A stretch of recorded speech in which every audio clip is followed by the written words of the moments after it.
Thinking, and then here we go. All right. Hi, everyone, and good afternoon. Thanks so much for joining us today. I have been posting about how excited I am about this conversation, and I am very excited. It's great to have Maria here. She and I have had the chance to chat a little bit like this in a format many, many months ago when we were doing the project for Spur Change, and she gave a fabulous introduction into all things community-centric fundraising. Um, I know that we just finally met in person like less than a year ago, which is crazy. But we've been both connected since we've been doing this consulting because Maria, you haven't been at it that long either. And I have just learned so much from like talking to you and following you and reading some of your great posts and blog posts and stuff on the CCF Hub as well. So um, it's always a delight to be here talking to you.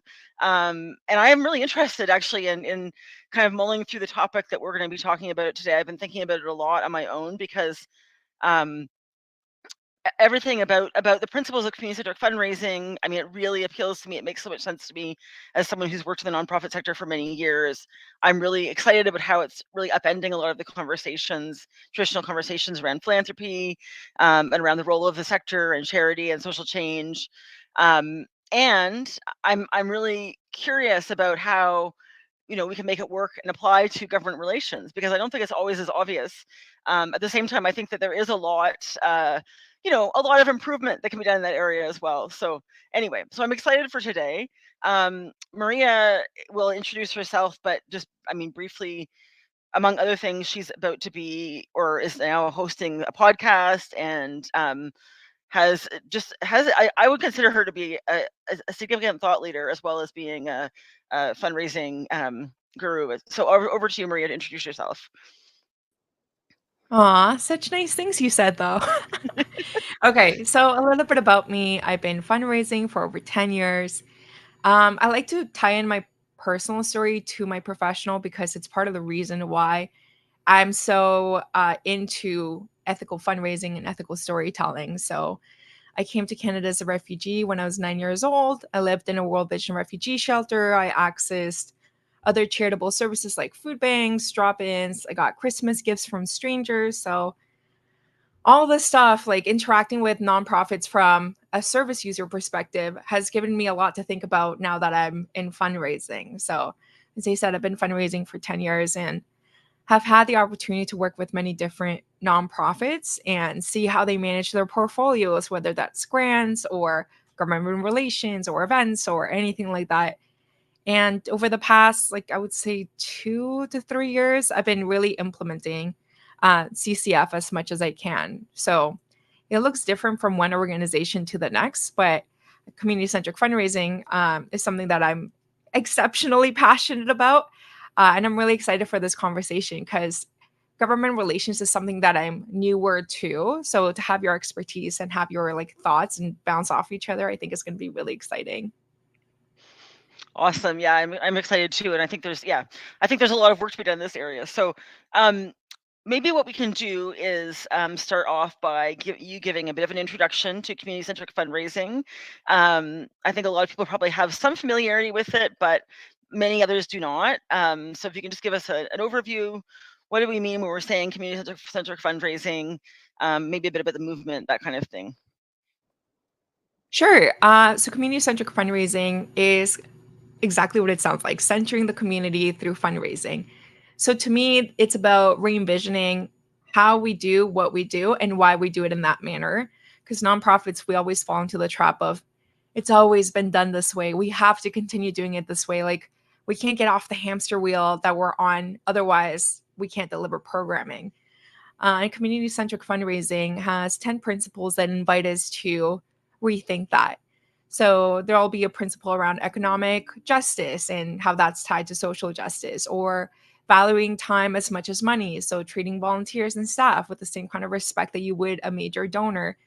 So it's different from donor centric fundraising, which was what most of us grew up on and have been pumping out into the world in a way that just puts the power and autonomy and dignity in the community members' hands.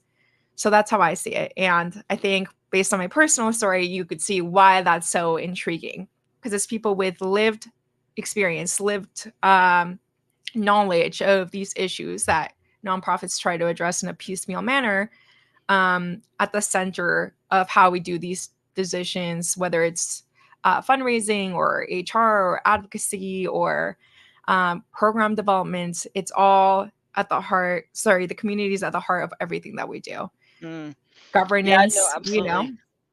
Yeah, yeah, and I think that it's it's such an interesting concept because I think people like to think that community is at the center of what they're doing a lot of the time, but they Mhm. haven't necessarily really unpacked what that actually means. And I think one of the things about this approach is that it's a lot about really looking at power structures, underlying power relationships, and kind of bringing those to light, and then also challenging them. Um, so I don't know if I mean it'd be great if you could give us an example or two of community-centric fundraising versus donor-centric fundraising, maybe like an example of what it looks like to make that change, just based on your own experience. Yeah, for sure.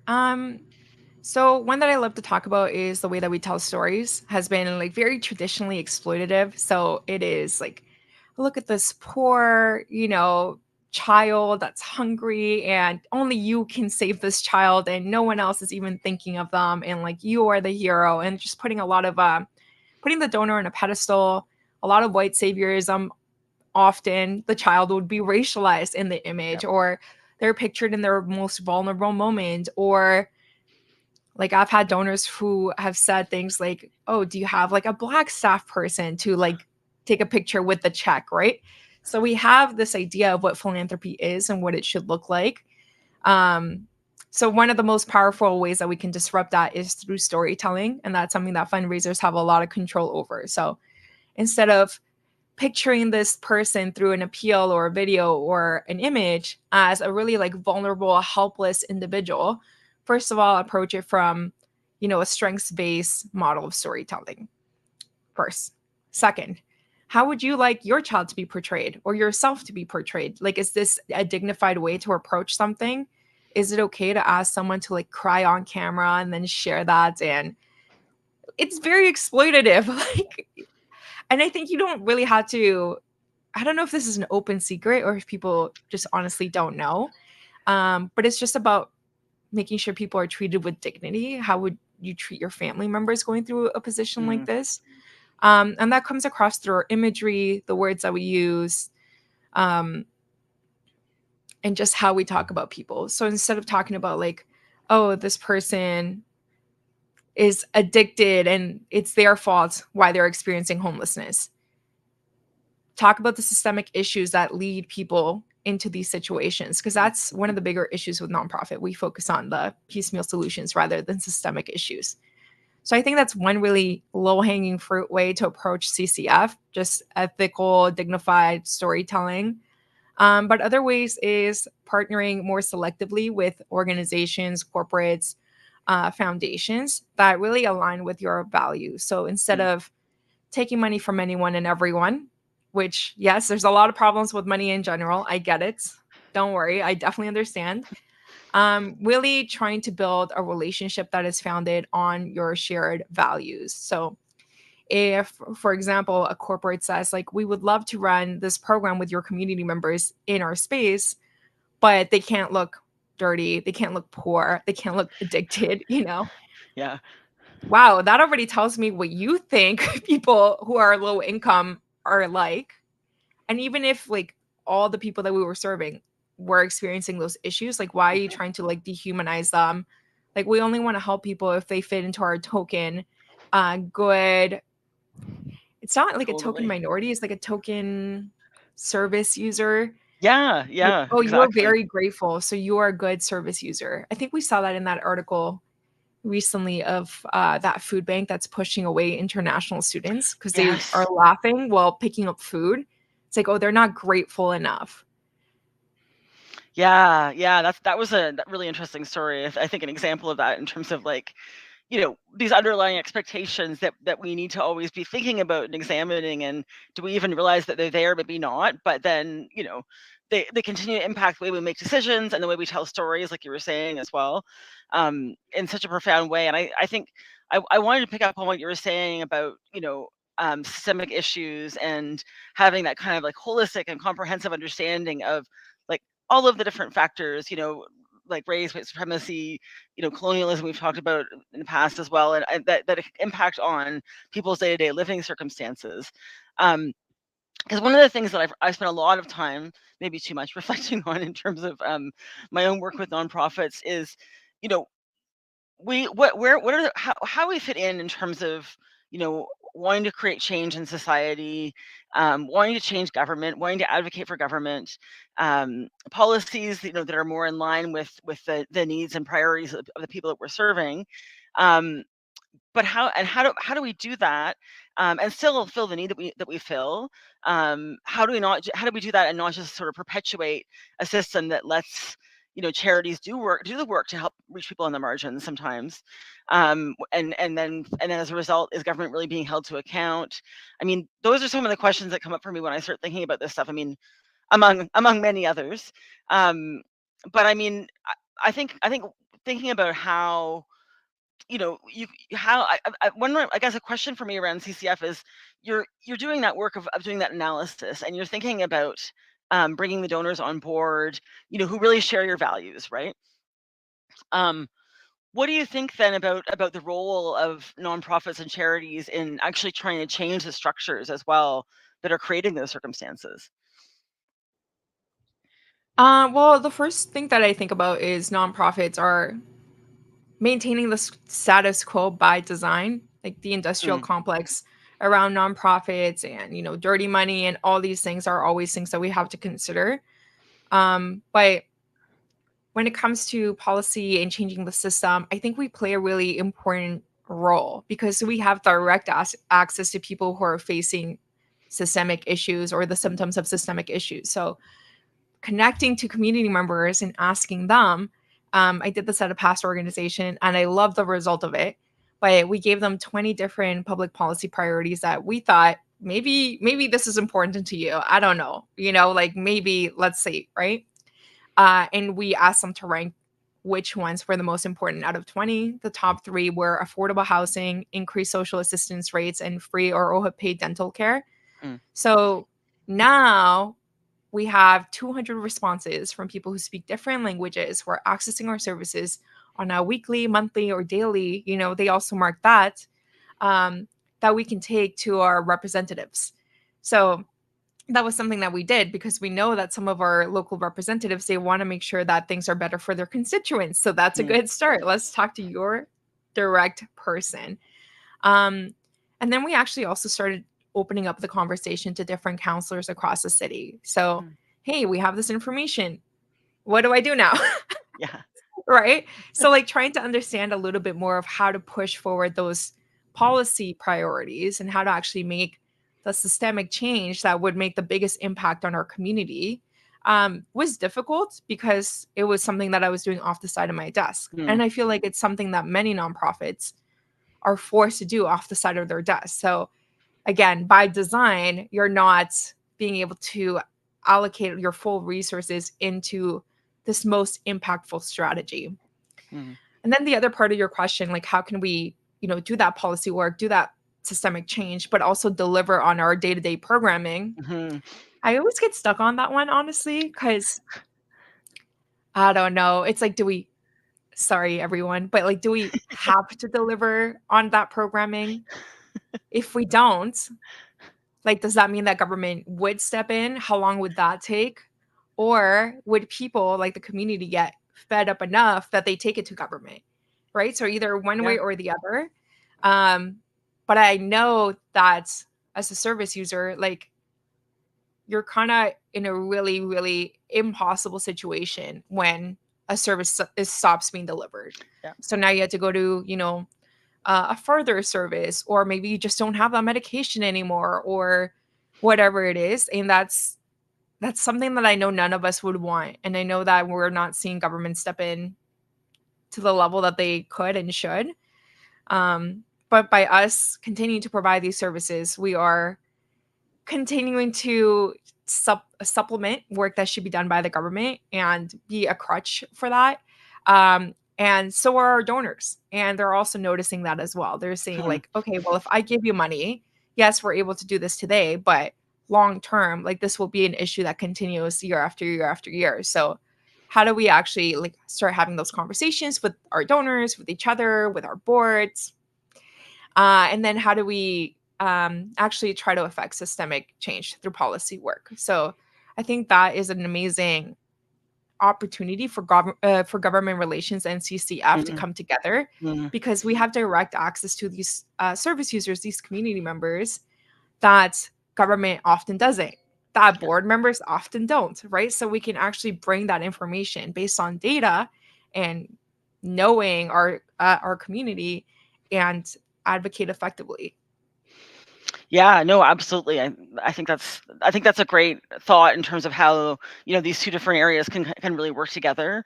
And I share your perspective. I mean, in the sense that it's such a complicated question because it's not we want to leave people hanging or without services they need.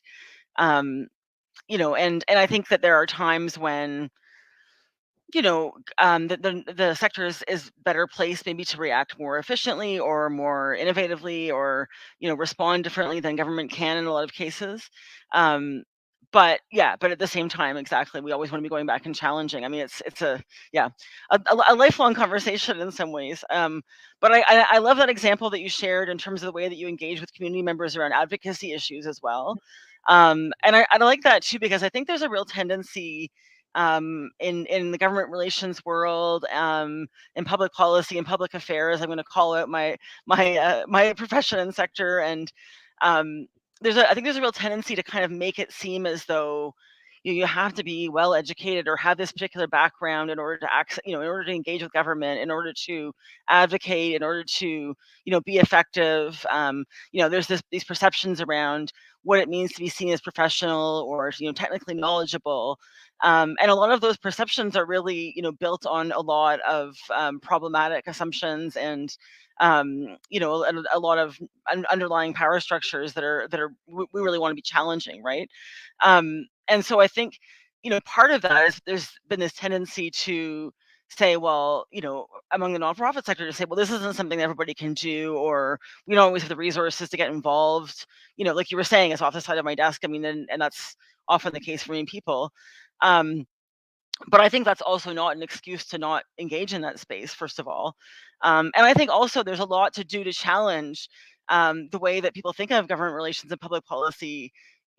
Right now, there's a lot you can do to really try and make that something that's a lot more engaging and impactful and really speaking to the day to day of people's lives. Um, and if I mean, just to even soapbox a bit further, I think that it's even more important that we do that right now because I think people who can really people respond when there are politicians out there who feel like they understand their issues and are speaking to them. And that can really be, that kind of populist way of leading and governing can really capture certain conversations and certain people. So I think it's all the more important that we're having these ongoing, discussions and also just bringing people into the conversation. To make change in that way, and I mean, I'm interested with that work you did in terms of bringing the community members. Um, did you face some challenges, or was there skepticism around how you're going to be able to do that, first of all, and then what was the kind of result or impact? Yeah. So, did I face challenges? Yes. But some of them were logistical, right? Right. So, Yep. like, we don't want our community members to feel oversurveyed. Like, why are we asking for Yeah. this Yes. information? What are we going to do with it? It's like, I don't know just yet, but I can't do anything without knowing what the information is, right? So, like, if they had decided, like, oh no, our biggest issue is we need more gluten free products, that's a completely different issue, right? That's something that I can go to a Yeah. donor for instead of going to a government representative for. So it's just about informing our own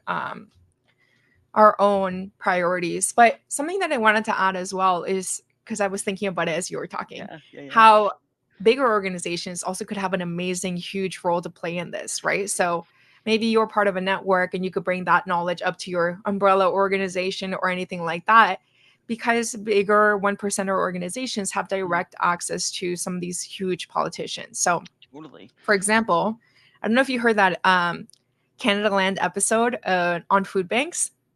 Yes, I think so. It was Yes. so good. Yeah, so it's like Justin Trudeau showing up to, I think it was a Daily Bread food bank, and being like, please donate. It's like, what? You control the money, you know? So imagine if like you had these one percenter organizations being like, what do you mean? Like, you're not here to use this as a publicity stunt. Like, you're here to see the issue and to help us solve it, right? Yeah. Um, Yeah. and then as a similar example or same vein, like imagine if like Me to We had said like, hey, no, we're not the right organization for this. Like we believe that it should be more of a network.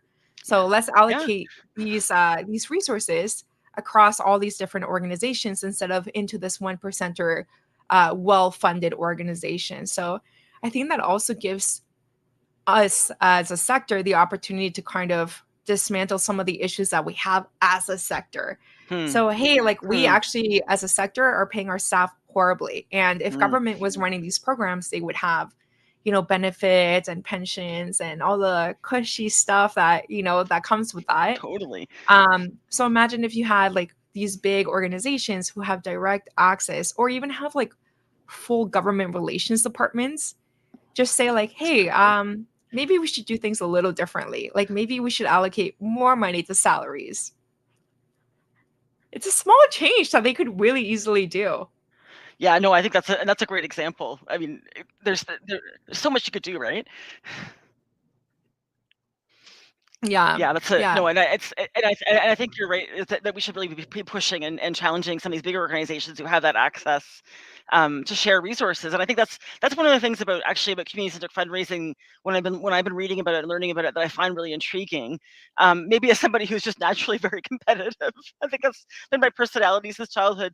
But I think what I really love is about how they talk about how you can look for different ways to collaborate within the sector and really build other organizations up, and it's not a zero sum game, and maybe that there are ways of working together that can make your work more effective. So I don't know if there's experiences of that you can speak to, or examples of that you can speak to as well from your own work.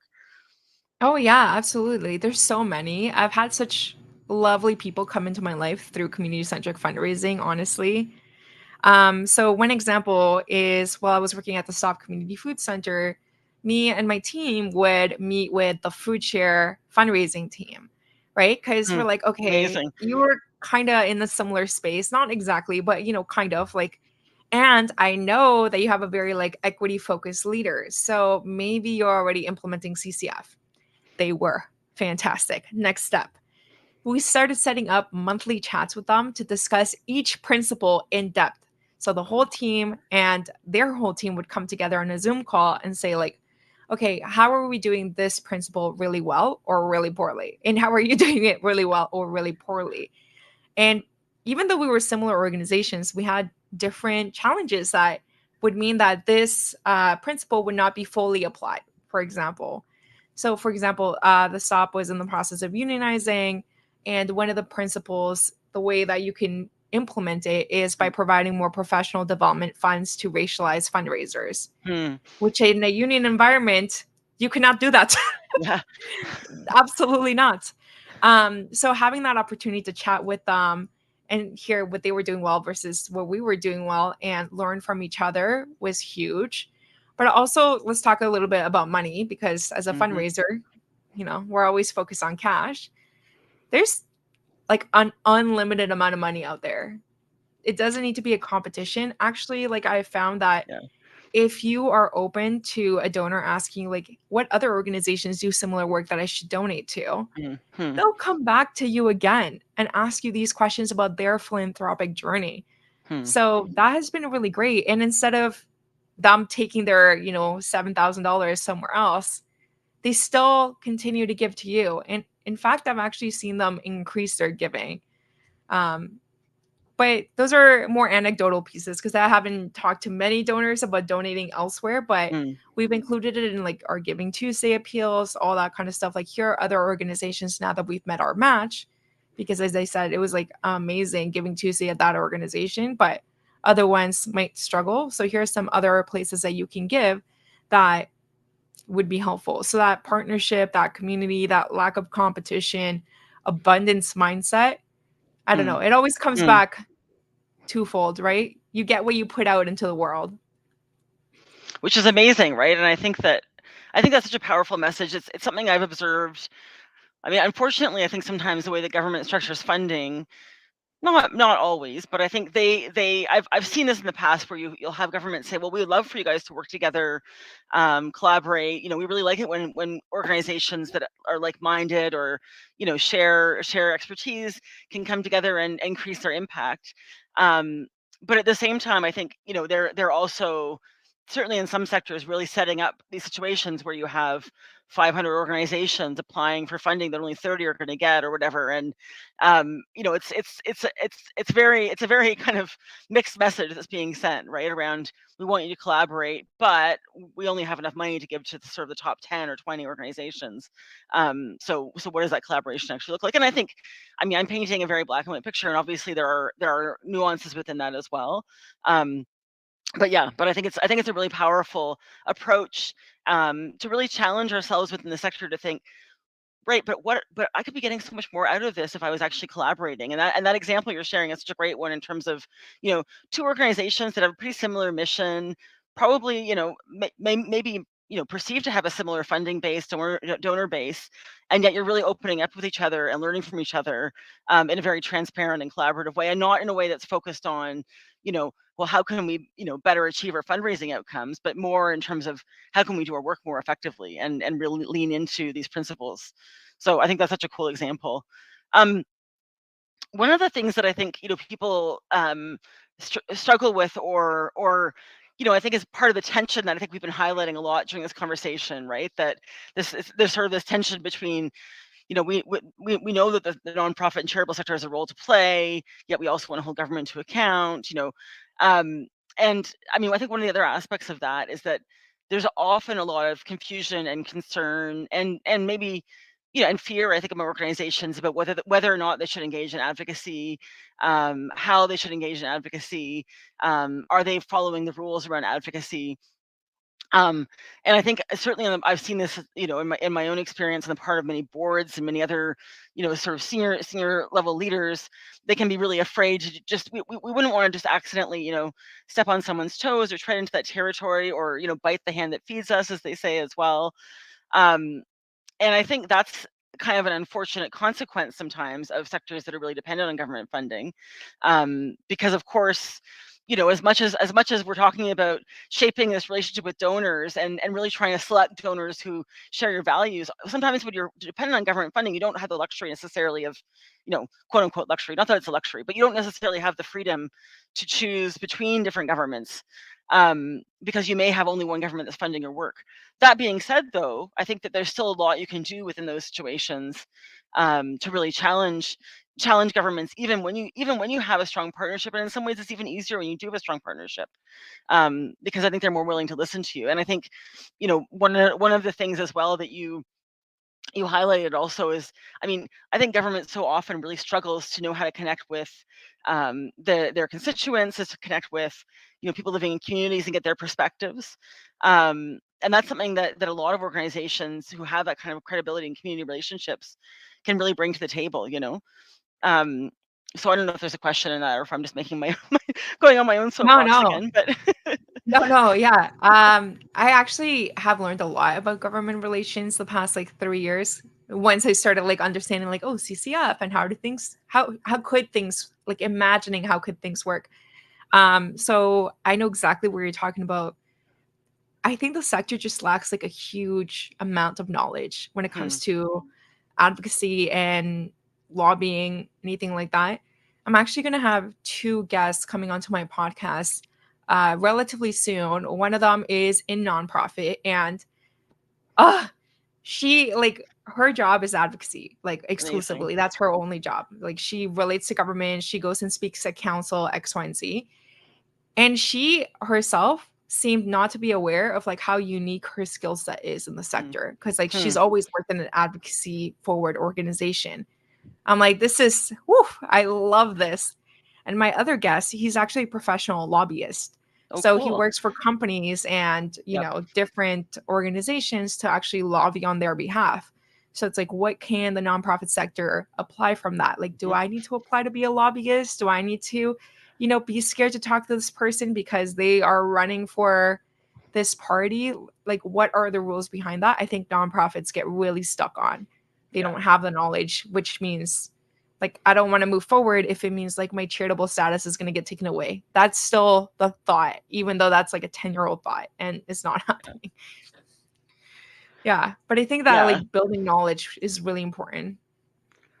Yeah, no, no, I love that. I love that. I'm really looking forward to tuning into those two episodes because I think you're right. As a conversation that as many times as I maybe feel like in my kind of niche I've tried to have it. I think there's again, yeah, like there's so many misconceptions out there, and I think to be fair, I mean, sometimes the government does sort of stray into partisan territory or has in the past, and there have been some really chilling examples of that. I think so I understand where people's fear is coming from, but I think if people really look at the guidance that's out there, and that's something that I cover sometimes in some of these lives or in some of our courses that we offer as well. The rules are actually spelled out fairly clearly. And I think also there's always a lot more room than people think there is as well, to do this kind of work without even getting close to being anywhere near the kind of thing that would raise any flags with CRA or otherwise. So yeah, not yeah, I mean, not to be completely Pollyanna naive, like there have been issues, like we know there was that interesting coverage of the Ontario Trillium Foundation work earlier I this was just going year. to ask you Yeah. about that. Yes. Tell us what you think about that. Oh yeah, yeah. Well, I was really concerned when that story came out. I mean, I'm really glad that Future of Good is covering it. It's really an important issue to highlight. Um, and of course, we don't know for sure exactly what was behind the decisions. But it did seem like there was a bit of a correlation in terms of certain perspectives on issues. I think maybe environmental issues, climate change issues, for example, and some of the ways that some of the restrictions that were being put on recipients of OTF funding to not engage in advocacy.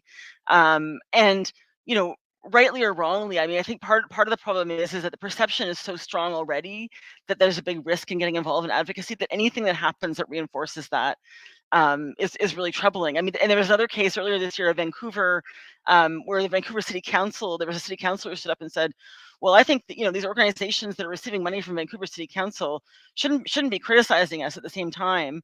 And that, as you can imagine, created quite a big controversy in Vancouver, which I hear. I think there was the Vancouver Foundation, the head of Vancouver Foundation spoke to us a little while ago and said that they feel like they've made some progress and kind of brokering a bit of an understanding now and respect in terms of that actually that is part of the sector's role. But I think it's really easy for people to kind of fall back on that as you know, oh my gosh, well, the worst case scenario is that we get in trouble for this, or we it has some kind of terrible impact. Um, and it's such a tiny percentage of the time that that's happened. And it's usually also not without a lot of warning and a lot of discussion as well. That's happened. So, I mean, I hate to see any kind of um, you know, basically any kind of scenario where organizations are being punished for doing what I consider to be a crucial pillar of their work, right? Um, in terms of advocating, I think organizations should feel as free as possible to do that. But I know that there's this ongoing perception, and then there's always these occasional examples that sort of prove it to be true. Um, and I mean, that's one of the really cool things about the work, working with other kinds of funders and donors is that you can get a lot less complicated support for doing a wide variety of advocacy through different kinds of private funders as well. So I don't know if you have examples of that you've also had from your own, and then I guess we could probably wrap up in a little while, though. We can always keep going. Yeah. I have this example that I love to talk about. So this was started before I joined my last role, and basically the ED had asked the major gifts officer to, as part of a CCF approach, why don't we think of like a community fund Mm, where half of it goes to this organization and half of it goes to an organization that is addressing a public policy issue that our community has chosen. amazing, So that was why we amazing. initially did that survey. right? Like, what are the public all? I don't know what they want. So, like, now I have to find out to then suggest like 3 organizations that the community members can vote on. So we got 2 donors to agree to give us $25,000 each. My goodness. Wow. And it's like $25,000 of this is going to go elsewhere, and you have no control over that. Amazing. Like, the community will pick where it goes. And they did. They did. So they voted on the top 3 public policy priorities. Then we, uh, based on that, picked organizations that were raising less than $1 million, that were BIPOC led, and that were working on one of these 3 public policy issues. So they ended up picking Wow. the Neighborhood Land Trust, doing amazing work with affordable housing. And we were able to say, hey, we're not a granting organization, so please don't expect this money in the future. But we were able to pilot this year, and we want to give you $25,000 of money that we have fundraised for you. So it was incredible Wow. because, and it also wasn't eating into our budget. I know that, people will think of it like that. Yeah. We had already increased our revenue from one year to another, or like 1 year and a year and a half, from 3 million to 4.5 or something like that. So we were more than good. So to provide that opportunity to another organization who is doing amazing work, why would we say no to that? And I think that's where like our egos and scarcity mindset and all that stuff comes in. Like, why would we say no to that? And I think really sitting with that question is important as well. But it was really amazing to have these 2 donors just trust us. And I think that really speaks to the power of like partnership building through CCF, because they know exactly what we're talking about. It's not an issue that we can address alone. And it's something that we need partners to also be well resourced to support our community members who are saying this is what they need. That's so Yeah, it was cool. awesome. Yeah, that's an amazing. That's such a powerful example, and I would love to, it would be great to see that kind of work spread more widely. I think across the sector in Canada as well, because it's so incredibly powerful. Also for the community members involved as well, to see that it's not just that they're responding to another survey, right? But they're actually directing where some serious financial resources are going to be going to support work addressing those issues, which I mean, my sense would be that would be very impactful as well. Yeah, and it aligns exactly with like putting agency and dignity back into the process. Like, Mm, I don't know what's best for you. mm, Like, even if I have the same lived experience, I don't mm. have it today, right? So it's like 3, 5 years out of date, and I need to know today what is the biggest priority for you. So I think that was a really, really interesting thing that we were able to do, and I'm really proud of that. Oh, I love that. Well, I think that's a great note to end on with that exciting example, which I think I've heard you talk about it a little bit before. I at some point I think I want to dig deep with you on that and do a bit of a case study or something, because it's such an interesting idea, and I think such a great model potentially for others in the sector. But I think I'll wrap us up for now. Thanks so much for joining me today, Maria. It's always a treat to talk to you, and to exchange ideas. And I always learn a lot. And where can people, if they want to learn more about community-centered fundraising, about your work, where should they go if they want to learn more about your work and follow you? Sure. So if you want to learn more about CCF, there is a huge Slack group, but also they have the Hub, which is where racialized authors mostly will talk about these issues and kind of dissect them a little bit more. Hmm. If you want to connect with me, I am on LinkedIn, Maria Rio, RIO like the place. And if you want to listen to those podcast episodes, the podcast is called The Small Nonprofit. And I'm going to have those 2 guests upcoming, I think, in the next 3 weeks. So if Amazing. you want to continue the conversation around government relations and how nonprofits can continue to push forward, Jesse and I are your people. Well, that's great, and I'm looking forward to checking out those episodes and the podcast in general. And so glad that you could join us. Thank you so much for taking the time to be with me today, Maria. And please follow Maria as well, and reach out to her if you have any questions. Um, we're both always open. And if you're interested in the government relations side, of course, follow me, and we'll continue the conversation. And feel free to reach out if you have questions at any time. But always a pleasure to collaborate, and we'll continue to look forward to all the exciting conversations happening in your podcast as well. So thanks Yeah. again. Thanks for inviting me, and thank everyone for tuning in, listening. I know it's close to lunch, so I appreciate you tuning in to listen to what we had to say. Totally. Always appreciate it.